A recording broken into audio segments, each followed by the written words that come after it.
Ster, compact et robuste. Suivez-moi dans cette vidéo pour découvrir l'histoire du fabricant de tracteurs autrichien.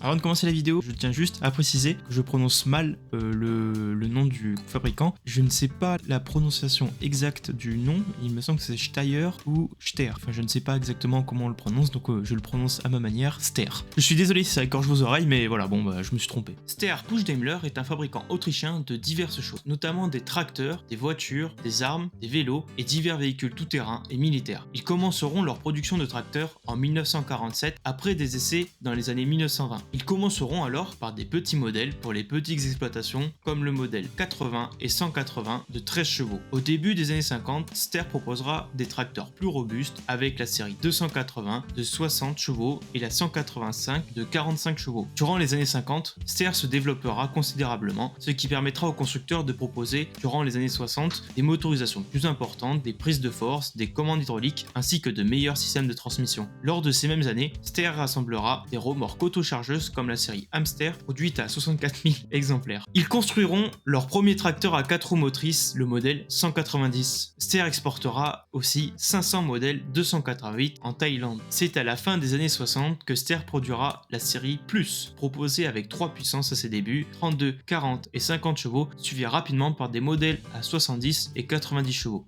Début 1970, Ster proposera la série 760, qui sera une des séries qui aura eu le plus de succès avec plus de 30 000 exemplaires produits. Ce modèle évoluera au fil de ses 16 ans de fabrication. Ster passera aussi divers accords et échanges commerciaux comme celui avec le constructeur hongrois de tracteurs Dutra qui utilisera des moteurs Ster dans leurs tracteurs. C'est au milieu des années 1970 que Ster commercialisera ses premiers tracteurs à grande puissance de 120 à 140 chevaux avec la série 1400 et plus tard la 8160 qui sera commercialisée uniquement en 4 roues motrices et avec une cabine insonorisée. En 1978, la Type 80 sera une série qui évoluera sur l'aspect confort et technologique. Ils seront vendus de série avec une cabine climatisée et chauffée, des boîtes synchronisées et proposées avec des puissances allant de 48 à 130 chevaux. C'est une série qui sera alors réputée durable. En 1980, Ster commercialisa son modèle le plus étrange, le 8300. Conçu pour l'ensilage, il sera développé à l'aide de Pottinger. Il sera proposé de 245 à 320 chevaux. Ce modèle sera aussi équipé d'un poste réversible, ce qui permettra de l'employer pour le travail du sol. La série Type 80 évoluera alors en 1982 pour devenir la série 8055, vendue dans des puissances de 55 à 90 chevaux. Durant cette période, la série 8000 sera aussi vendue, proposant des puissances de 135 à 165 chevaux. Cette série fera partie des Ster les plus massifs construits, et sûrement ceux qui ont le plus de gueule. Les séries proposées par Ster